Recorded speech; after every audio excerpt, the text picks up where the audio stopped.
Binder. I am the CEO of GroupSense and the author of Cyber Recon. If you're here, you're probably reading the book and you clicked on the QR code, which means you failed the test. You're not supposed to click on things. I keep telling you this and you keep doing it, but you're here.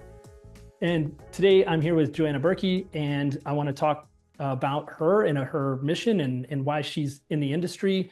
I picked her because she is now taking her cyber expertise and leadership to boards and teaching boards why cyber is important. So can you tell us a little bit about yourself? Thank you, Curtis. And I'm excited. The reward for people clicking the QR code is you get to hang out with me and Curtis for a while, which is actually super fun. Yep. Even if we don't have a little bit of wine with us this time around. Next time. We have a great time hanging out. Curtis is right. I had about 30 years in the cyber industry, and I started as a software engineer. I, am old enough. The white hair is the demonstration that, I'm one of those ones that when I started in the industry, I think we were still calling it computer security. If you weren't in the military or you weren't in financial services, you didn't even. And I spent about 20 years of that 30-year career on the product side of cyber. I actually love product and spent many years with a So company that means you were working for a vendor? Yeah, Okay. I don't know if people remember, but a company called Tipping Point Technologies, Mm-hmm.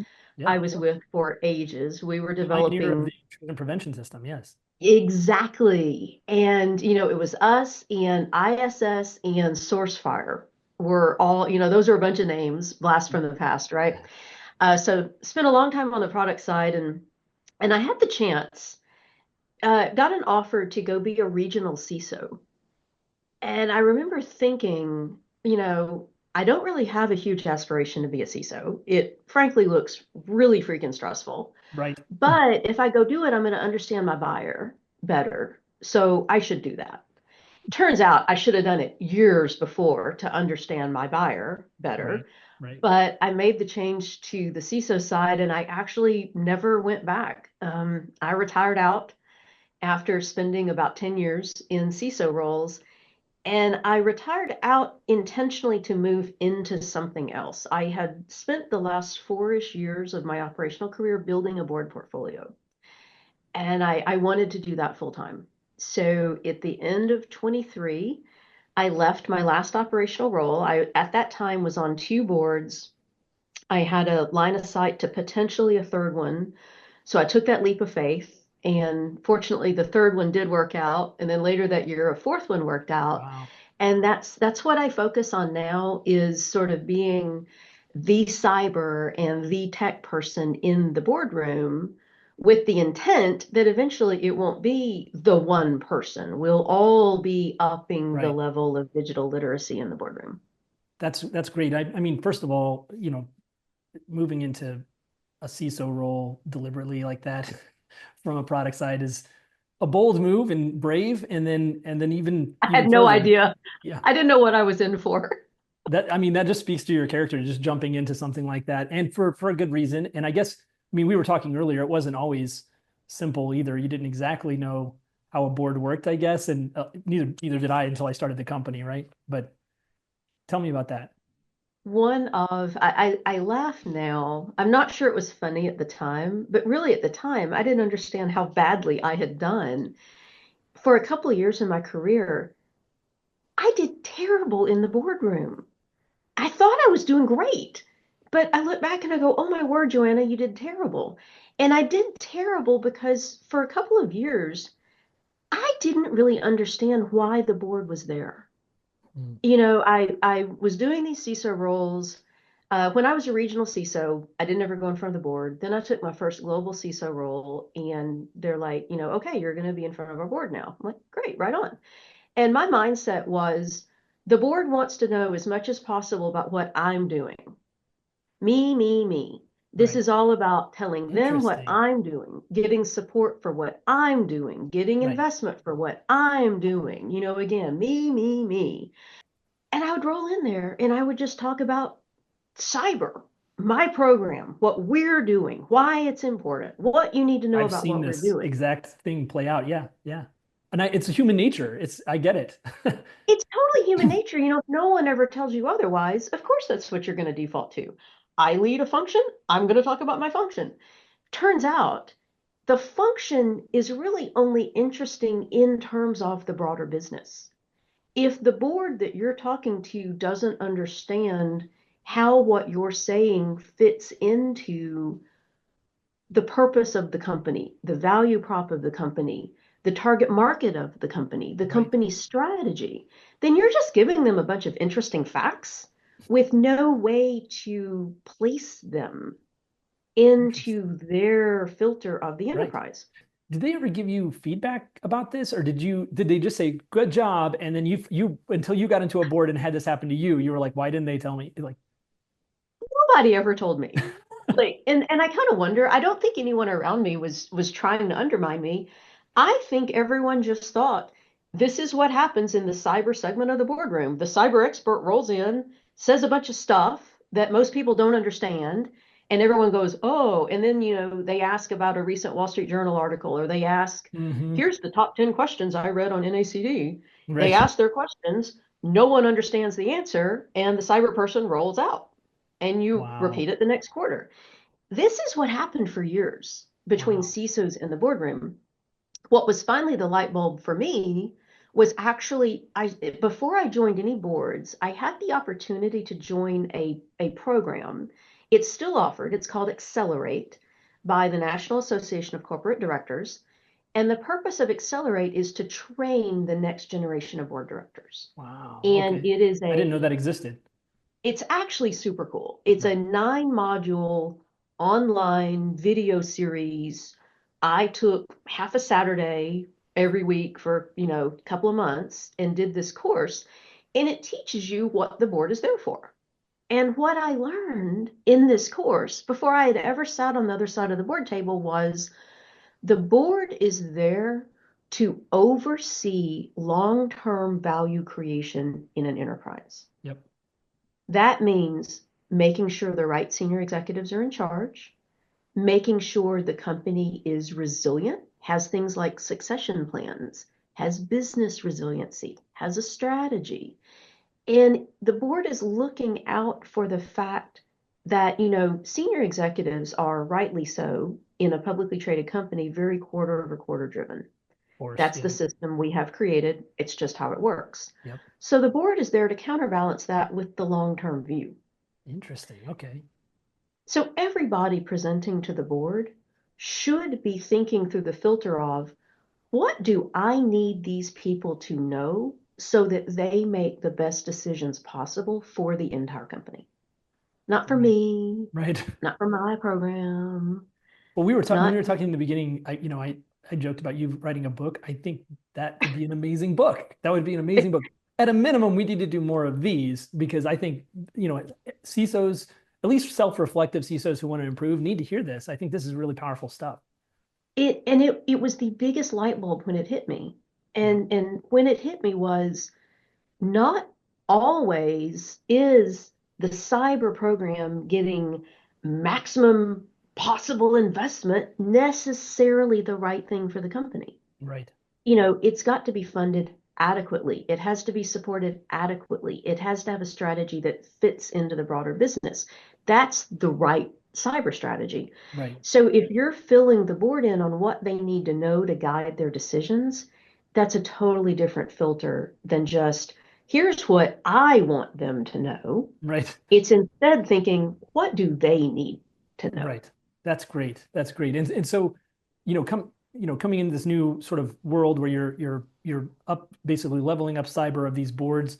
I mean, what is your overall like mission, whether it's this specifically or in life? Like what are you looking to do long term? I thought when I was first making this transition from operational work to full-time board service, one thing I learned the last couple of years was I really do enjoy serving on boards. It is gratifying work. It is super interesting. It's always changing.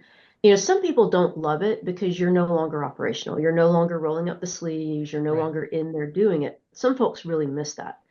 I actually love being a resource for the people who are rolling up their sleeves. That's Interesting. really what I and all of the other directors are, is we're resources for these Right. companies. And I love it. It's great. And for a while, I've thought, yeah, that's my purpose. I want to serve companies. I want to help companies be the best they can be to serve their shareholders, to serve their stakeholders, to serve their ecosystem, and. I'm starting to refine that a little bit because now, I sit on a variety of boards. I'm on four. They're all super different in vertical size, company structure. That's They're really all cool to really have that different. variety. I love the variety. I Yeah. mean, there's types of directors who they just love to service one vertical, like Mhm. energy or healthcare, Right. and that's great. I love to be vertical agnostic. Right. And you also don't have to worry about conflicts of interest that way. Yeah. But that context switching to me is super intellectually fascinating. And what I'm starting to refine a little bit on my own purpose is I enjoy all my boards. I want them all to succeed. I love all the people. I enjoy the time I spend with every one of them. But the ones that really fire me up the most are the companies that are very mission driven in the core of what they Mhm. do. They may be for profit, they may not be. It's not about whether they're earning money or not. One of my boards is a company called Corvell. They're in healthcare, claims management, workers' comp. They're publicly traded for-profit company, but everything they do is predicated around serving the individual, That's awesome. making sure individual people are being taken care of Yep. when something happens to their health or their wellness. Serving these companies that have a broader purpose is so fulfilling.